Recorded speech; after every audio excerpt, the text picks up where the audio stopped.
Hello বন্ধুরা, মহাকালকি সমাচারের আজকের এই এক্সক্লুসিভ লাইভ নিউজ এক্সপ্লেনারে আপনাদের সবাইকে অনেক অনেক স্বাগত। শুরুতেই একটা ছোট্ট রিকোয়েস্ট, আজকের এই ফাটাফাটি বিশ্লেষণটি যদি আপনাদের ভালো লাগে তাহলে অবশ্যই একটি লাইক করে দেবেন এবং চ্যানেলটি সাবস্ক্রাইব করে আমাদের সাথে থাকবেন। তো চলুন আর দেরি না করে একেবারে গভীরে যাওয়া যাক। আজ আমরা এমন একটা অবিশ্বাস্য ঘটনা ডিকোড করব যেখানে সম্পূর্ণ ভুলবশত করা একটি মন্তব্য ভারতের বুকে একটা আস্ত রাজনৈতিক আন্দোলনের জন্ম দিয়েছিল। একটা নিছক ইন্টারনেট মিম কিভাবে রাতারাতি লাখো তরুণের ক্ষোভের প্রতীকে পরিণত হল, সেই গল্পটা সত্যি অবাক করার মতো। শুরুতেই এই সংখ্যাটা একবার ভাবুন তো, 2 কোটি মানে 20 মিলিয়ন। এটা কিন্তু ভারতের শতবৎসর পুরনো কোনো প্রতিষ্ঠিত রাজনৈতিক দলের ফলোয়ারের সংখ্যা নয়। আগে হ্যাঁ, ঠিকই শুনছেন, সম্পূর্ণ কাল্পনিক এবং ব্যঙ্গাত্মক একটা রাজনৈতিক দল যার নাম ককরোচ জনতা পার্টি বা সিজেপি। তারা মাত্র কয়েক দিনের মধ্যে ইনস্টাগ্রামে এই বিশাল সংখ্যক ফলোয়ার অর্জন করে ফেলেছিল। কিন্তু প্রশ্ন হলো, হঠাৎ করে এমন কি হলো যে কোটি কোটি মানুষ একটা ফেক বা কাল্পনিক দলের সাথে এভাবে যুক্ত হয়ে গেল? তো এই পুরো ঘটনার আসল সূত্রপাত হয় একটা নির্দিষ্ট মন্তব্যের জেরে। দিনটা ছিল 15 মে 2026। সুপ্রিম কোর্টে ভুয়া ডিগ্রিধারী আইনজীবীদের নিয়ে একটা মামলা শুনানি চলছিল। আর ঠিক সেই সময় ভারতের প্রধান বিচারপতি এই বিতর্কিত মন্তব্যটি করে বসেন।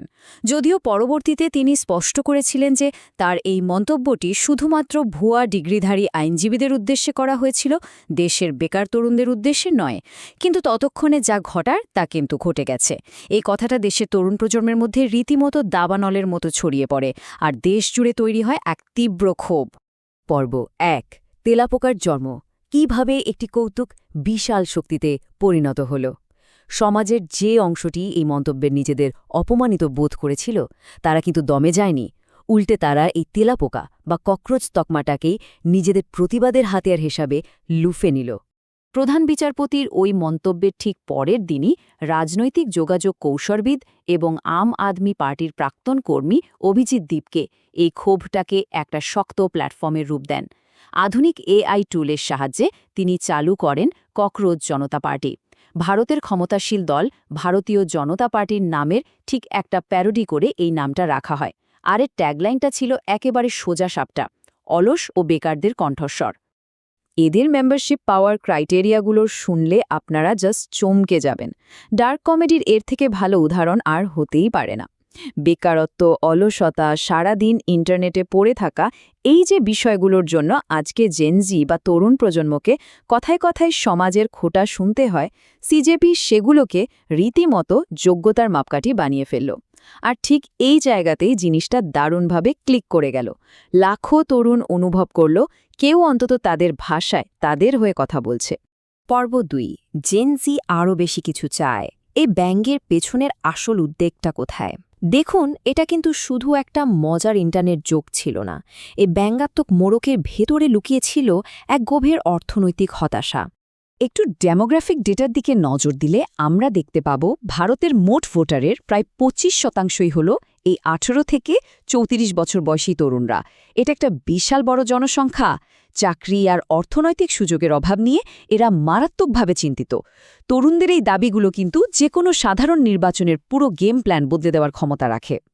সিজেপি মূলত তরুণদের সেই জমে থাকা ক্ষোভ বের করার একটা রাস্তা তৈরি করে দিয়েছিল। দীর্ঘস্থায়ী বেকারত্ব, লাগাম ছাড়া মূল্যবৃদ্ধি আর তার ওপর 2026 সালের সেই ভয়াবহ নিট পরীক্ষার প্রশ্নফাঁস কেলেঙ্কারি, এই জ্বলন্ত সমস্যাগুলো তরুণদের হতাশ করে তুলেছিল। তাই একটা প্যারোডি দল যখন এই সিস্টেমের ব্যর্থতাগুলো নিয়ে গলা ফাটালো, তখন লাখ লাখ তরুণের মনে হলো, হ্যাঁ, এটাই তো আমাদের আসল কথা। পর্ব 3, একটি ভাইরাল ঘটনা, প্রতিষ্ঠানকে ছাড়িয়ে যাওয়া। এই ডিজিটাল ক্ষোভ যে কতটা ভয়ঙ্কর হতে পারে সেটা খুব দ্রুতই সবাই টের পেল। এটা আর শুধু একটা মিম পেজ থাকল না। এই কম্প্যারিজনটা দেখলে সত্যি অবাক হতে হয়। দেশের ক্ষমতাশালী দল যাদের রয়েছে এত শক্তিশালী রাজনৈতিক সংগঠন, তাদের অফিসিয়াল ইনস্টাগ্রাম হ্যান্ডেলের ফলোয়ার সংখ্যা যেখানে 88 লক্ষের কাছাকাছি, সেখানে মাত্র কয়েকদিনের ব্যবধানে একটা ফেক পার্টি মানে সিজেপির ফলোয়ার ছাড়িয়ে গেল 1.5 থেকে 2 কোটিতে। এই বিশাল পার্থক্যটাই বুঝিয়ে দেয় যে প্রচলিত সিস্টেমের প্রতি তরুণদের অনীহা কতটা তীব্র পর্যায়ে পৌঁছেছিল। আর চমকপ্রদ ব্যাপার হল, সিজেপি শুধু মিম বানিয়েই থেমে থাকেনি, তারা রীতিমতো একটা সুনির্দিষ্ট ইশতেহার রিলিজ করে দিল। আর এই প্রতিশ্রুতিগুলোর দিকে তাকালেই বোঝা যায় ওই হাস্যরসের আড়ালে আসলে কতটা কড়া অ্যান্টি এস্টাবলিশমেন্ট দাবি লুকিয়েছিল। নারীদের জন্য অর্ধেক আসন সংরক্ষণ থেকে শুরু করে দলবদলু নেতাদের ২০ বছরের জন্য ব্যান করা, এগুলো সরাসরি সমাজের গভীর রাজনৈতিক সমস্যাগুলোর দিকেই আঙুল তুলছিল। এর ইম্প্যাক্ট কিন্তু শুধু অনলাইনেই আটকে থাকেনি। मैं भी ককরোচ হ্যাশট্যাগটা হু হু করে ট্রেন্ড করতে শুরু করে। পশ্চিমবঙ্গ, বিহার, উত্তরপ্রদেশের মতো রাজ্যগুলোতে তরুণরা রীতিমতো তেলাপোকার কস্টিউম পরে রাস্তায় নেমে আসে। তারা সিম্বলিক প্রতিবাদ করে এবং রাস্তাঘাট পরিষ্কার করার মতো সামাজিক কাজেও অংশ নেয়। একটা ডিজিটাল ক্যাম্পেইন কিভাবে রিয়েল লাইফ মুভমেন্টে বদলে যেতে পারে, এটা তার একটা টেক্সটবুক এক্সাম্পল। পর্ব ৪, দমন পীড়ন এবং আদালতের মামলা, রাষ্ট্রের পাল্টা আঘাত। যখন একটা প্যারোডি মুভমেন্ট এত দ্রুত, এত ব্যাপক রূপ নেয়, তখন রাষ্ট্রযন্ত্র আর চুপ করে বসে থাকে না।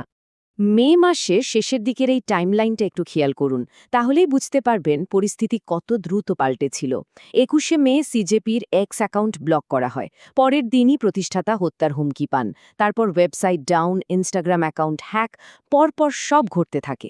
শেষমেশ বাধ্য হয়ে প্রতিষ্ঠাতাকে দিল্লি হাইকোর্টের দ্বারস্থ হতে হয়।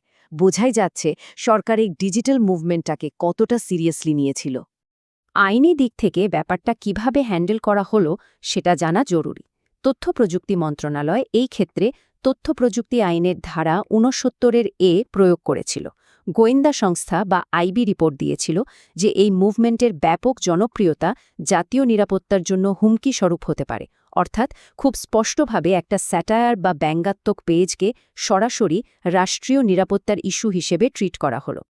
আইনি চাপ কিন্তু এখানেই থামেনি। সুপ্রিম কোর্টেও একটা পিটিশন দায়ের করা হলো, যেখানে দাবি করা হলো সিজিবির কার্যক্রমের সিবিআই তদন্ত করতে হবে। ভাবা যায়, একটা কাল্পনিক ইন্টারনেট দলের বিরুদ্ধে দেশের সর্বোচ্চ তদন্তকারী সংস্থাকে লাগানোর এই দাবি প্রমাণ করে যে এরা সিস্টেমের ওপর কতটা সাংঘাতিক প্রেশার ক্রিয়েট করেছিল। পর্ব ৫, রাজনৈতিক মহলের প্রতিক্রিয়া, তেলাপোকাকে পুঁজি করা। এই যে এত বড় একটা ইউথ মোবিলাইজেশন হলো, ট্র্যাডিশনাল পলিটিক্যাল পার্টিগুলো কি আর হাত গুটিয়ে বসে থাকবে? একদমই না। এই পুরো ঘটনায় রাজনৈতিক মহলের প্রতিক্রিয়া কিন্তু একেবারে আড়াআড়িভাবে বিভক্ত হয়ে গেল।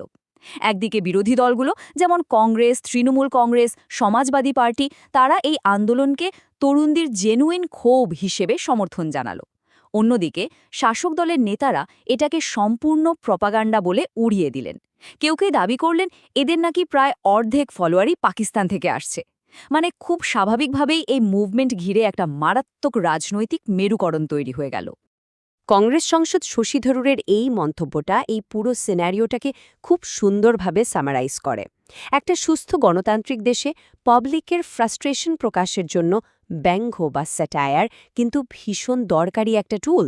রাষ্ট্র যদি এরকম হাস্যরসাত্মক প্রতিবাদকেও জোর করে দমাতে শুরু করে, সেটা মতপ্রকাশের স্বাধীনতার জন্য মোটেও ভালো সংকেত নয়। তাহলে একেবারে শেষে এসে যে বড় প্রশ্নটা থেকে যায়, সেটা হলো এই ধরনের একটা ইন্টারনেট মিম কি সত্যিই ভারতের মাটিতে কোনো বড়সড় রাজনৈতিক পরিবর্তন আনতে পারবে, নাকি এটা জাস্ট সোশ্যাল মিডিয়ায় কয়েকদিন ট্রেন্ড হয়ে হারিয়ে যাওয়া আরও একটা ক্ষণস্থায়ী ডিজিটাল ক্ষোভ? এই প্রশ্নটার উত্তর ভবিষ্যতই দেবে। মহাকাল কি সমাচারের আজকের এই লাইভ বিশ্লেষণটি আমরা এখানেই শেষ করছি। যাওয়ার আগে আবারও মনে করিয়ে দিই, চ্যানেলটি সাবস্ক্রাইব করতে এবং ভিডিওটিতে লাইক দিতে একদম ভুলবেন না। সবাই খুব ভালো থাকবেন আর চারপাশের খবর নিয়ে এভাবেই আপডেট থাকবেন।